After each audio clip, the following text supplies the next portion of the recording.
Hello fellow fish nerds and happy 19th day of the February fish vlogs.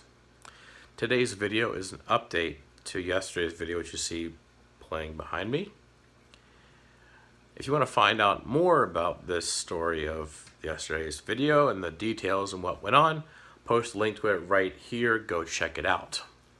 Long story short, one of my local fellow fish nerd friends went to the big fish deal this weekend and brought back a bunch of fish, and I met up with him on Sunday night and got some from him. So tonight's video is me revealing one of the types of fish that I got. One other type that I got was albino bristlenose plecos, which you saw in yesterday's video's thumbnail. Spoiler alert, there you go. So my plan was to record this type of fish first anyways, and then today when I came home I looked in their tank and it was bad. And then I questioned whether or not I should make the video today or not. Whether I should still record this type of fish and make a video for them about them or not. And then the words of our fish fan mom, Susan for SLC Aquatics. Go check out her channel right here. If you haven't already done so, go subscribe to her. Let's get her to more than 1,000 subscribers. She deserves it. She earns it.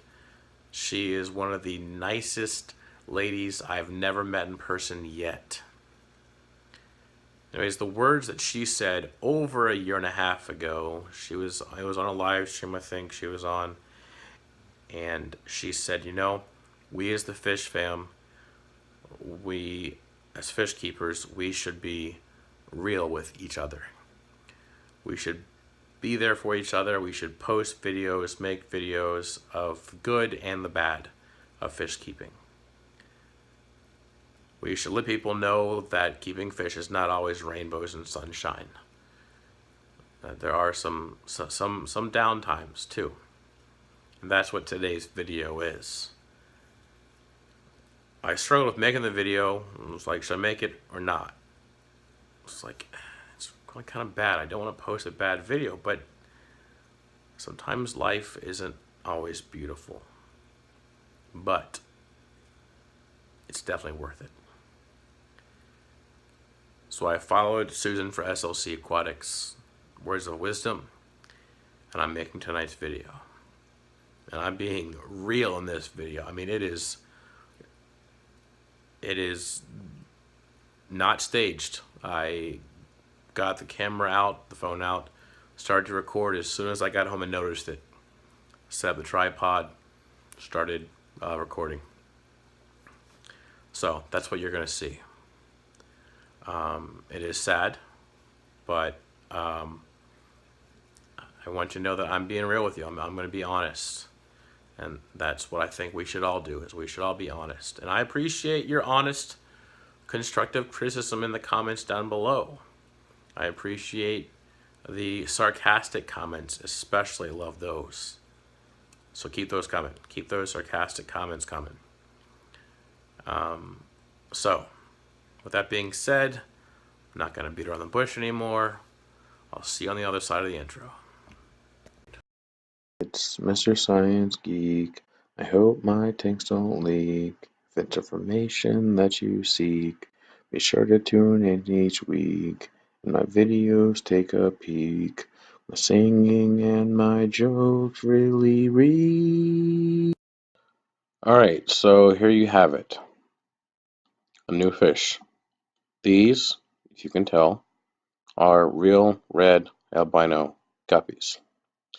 The sad thing is that the male in the center of the tank, center of the screen, has died, has passed. Kind of a downer, but I've had real red albinos before, and the same thing happened. I have another local fellow fish nerd that also has kept real red albino guppies, and basically the same thing happens. I hear from a lot of people that albino guppies are very hard to keep. Here I am removing it with a net. It is gone. It's done. I put the male guppy in a tank where his body will not go to waste to feed the food chain. That's the way I see it. Anyways, I'm hoping that the females that you've seen, they will come closer. I'm hoping that they are gravid, that they are definitely pre-hit. Here I am moving around the Java moss, trying to give them some nice open room to swim around, and it looks like I'm not going near them. I'm trying to move the Java moss away from them so they actually have more room to swim around so they see the open area and come closer into frame. Hope I don't give them too much of a heart attack because I can't afford to lose them. I would love for them to drop fry and then to hopefully get a male out of that. Obviously, if it's all females, that would be just crazy. But like I said, kind of a downer, but that's the way it happens with albinos, especially, and that's also what happens when fish are transshipped. This was actually supposed to be two pair, but the male in shipment died. Then the other male, as you see here, also died. So that's the way things happen. Um, so just part of playing the game. Anyways, hopefully the females will come up a little bit closer here and you'll see their gravid spot. The one that's on the top right now, she is the most gravid. You see she has a bigger belly, and um, I will tilt the camera down just a little bit. And their eggs are rather interesting. I did put some food in there to try to get them to come out more and to relax a little bit, like, hey, things are good, you're being fed. And it did help a little bit. They didn't eat very much, but at least got them to come out and start like sniffing around. But like I said, I'm hopeful that they are gravid, that they're pregnant, and if they are, I will definitely keep you all updated on that. So here we go, tilting it down, hopefully get some better shots here. Anyways, not much else to say about them. They are real red albino, full red albino guppies. Hope to get some fry out of them. So I plan to make tomorrow's video about revealing a second type of fish that I got on Sunday. So be sure you click that bell to turn on notifications so you can be alerted when I do post that video and other videos to come of fish reveals and other hopefully interesting or entertaining or educational content. I'm going to stop talking now and just let you watch the fish if you want to. Hope you enjoy it. Stay tuned and stay fishy, people.